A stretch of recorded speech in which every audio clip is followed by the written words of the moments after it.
oya yandebye abonaga ndi umwijima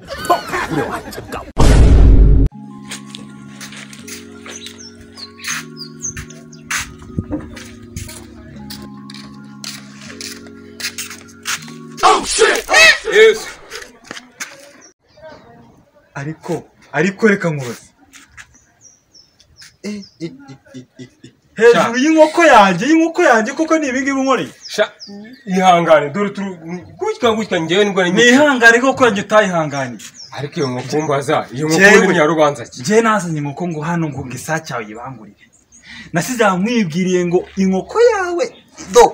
tunga udukingirizo tubiri ibyo biri gukora dukoka muri karitsiye ndabizi sipfuye iyo nkoko urumva uri kumbwira ntago ari njye uyishe ahubwo iriya nkoko yawe wese urayicura isida ya sake yawe iri hehe iriya sake umva iri witonda ariko ko numva ari kubundi umwanga bite byawe ko numva umwanga bimeze bite ariko uribuka inkoko yanjye ni inkoko yanjye nibuka iki uribuka ngewe musigira inzoga twaza tugasanga wazigabisha abaturage bose basinze babaye ibyatsi ko natazi kwishyuje warambwiye ngo zishyure zanaboke urugo ni urugendo bari kuza nimbaza imani urame inkoko yanjye iyo nkoko rero w'imwanga nta n'umutima ndwa hari ahantu wanyuze menya akagaka ubundi reka nkubwire akangaka ni ubwirizi bwanjye kuko umuntu ufata inkoko yanjye akayanduza sida nako inkoko yawe ikayanduza sida none uzanye no kunyica ngewe inkoko yanjye ko ipfuye iyo nkoko nge ntabwo iyo nkoko ninjye wayishe usenge imana ko neguze ku kiranguzo kuko ubundi ndabantu ukuremo amara inkoko yanjye ubundi urashaka iki inkoko yanjye ndashaka inkoko yanjye urashaka ngo mwishyura urashaka kumwishyura ngana icyambere inkoko yanjye yigeze mu gihe cyo kugira gutera amagi iri kuzatera amagi yatera iburirwe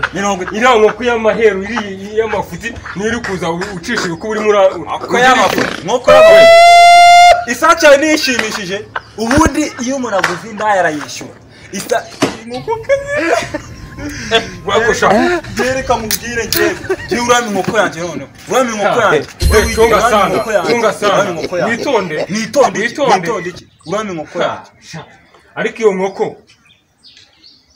ubundi uri kunyishyuza urame inkoko yanjye nayiriye witonde nayiriye wayishe veterineri irwa mu mudugudu avuga ngo amatungo tuyakingira kuki utayikingije ibibazo tubigenze dute oya bawica muri ikibazo tubigenze dute korodi yasakiriye mume ongera kuvumbura misakyange korodi mume sakyange umva utabona imbwi ntukabona imbwi byamo byishinye tujye ngirishe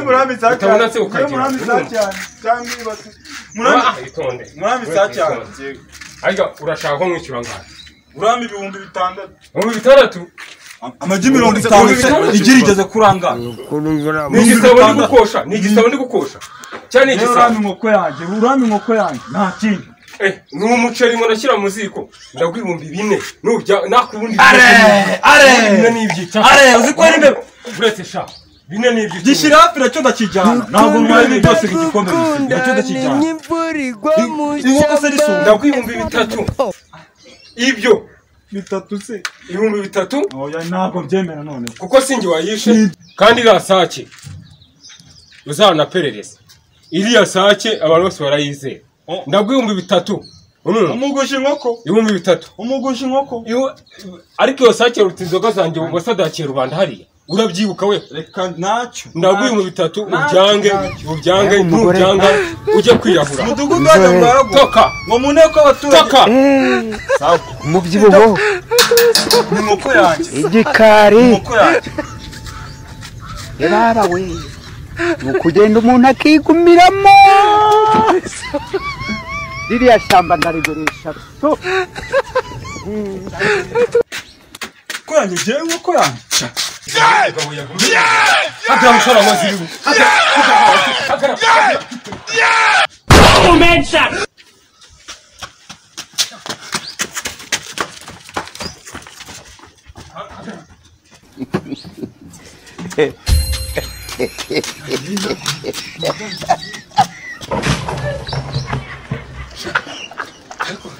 ariko mwana ntamunkekera ariko se kuroti nawe mubaze umuntu utinya ukuntu agakura ibintu hano